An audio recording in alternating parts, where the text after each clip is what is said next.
ಆತ್ಮೀಯ ರೈತ ಮಿತ್ರರೇ, ಇದು ನಮ್ಮ ನುಗ್ಗೆ ಪ್ಲಾಟ್.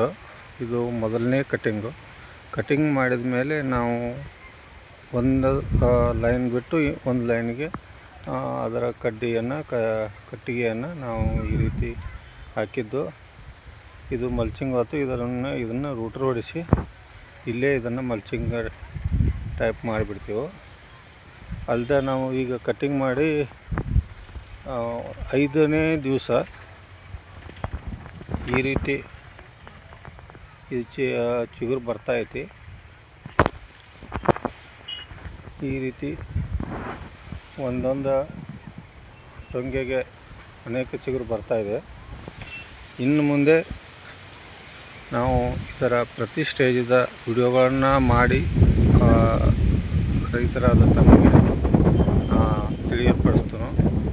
ಮತ್ತು ಈ ನುಗ್ಗೆ ಪ್ಲಾಟು ನಮ್ಗೆ ಈಗಾಗಲೇ ಒಂದು 70,000ದಿಂದ 80,000ವರೆಗೆ ಇನ್ಕಮ್ ಕೊಟ್ಟೈತಿ. ಅದು ಹೆಂಗಪ್ಪ ಅಂದ್ರೆ ನಾವು ಈ ನುಗ್ಗೆ ಪ್ಲಾಟಿಗೆ ಅಷ್ಟೊಂದು ನಾವು ಇಂಟ್ರೆಸ್ಟ್ ಕೊಟ್ಟಿದ್ದಿಲ್ಲ. ಇದು ಒಳ್ಳೆಯ ರೀತಿ ಐತೆ ಅಂತ ನಮಗೆ ಇಳುವರಿ ಒಳಗೆ ಇನ್ನೂ ಒಂದನೇ ಕಟ್ಟಿಂಗ್ ಆದಮೇಲೆ ಇಳುವರಿ ಒಳಗೆ ಹೆಚ್ಚಿಗೆ ಬರ್ತೈತೆ ಅಂತ ತಿಳ್ಕೊಂಡು ನಾವು ಇದು ಒಂದನೇ ಕಟಿಂಗ್ ಮಾಡಿದೆವು. ಇನ್ನು ನಾವು ಪ್ರತಿ ಗಿಡಕ್ಕೆ 10ರಿಂದ 15 ಕಿಲೋ ಇಳುವರಿ ತಗೊಳ್ಳೋ ಒಂದು ಟಾರ್ಗೆಟನ್ನು ಹಾಕ್ಕೊಂಡಿದ್ದೆವು. ಆ ಟಾರ್ಗೆಟ್ ಮಾಡಲಿಕ್ಕೆ ಏನೇನು ಮಾಡ್ತಾಯಿದ್ದೀವಿ ಅನ್ನೋದನ್ನು ತಮಗೆ ತಿಳಿಸ್ಕೊತಾ ಹೋಗ್ತಾನೋ. ಮತ್ತು ನಮ್ಗೆ ಇದು ಈಗಾಗಲೇ 1 ವರ್ಷ ಆಯಿತು. ಪೂರ್ಣ ಆರ್ಗ್ಯಾನಿಕ್ದಲ್ಲಿ ನಾವು ಈ ನುಗ್ಗೆ ಪ್ಲಾಟನ್ನು ಮಾಡಿದ್ದೀವಿ.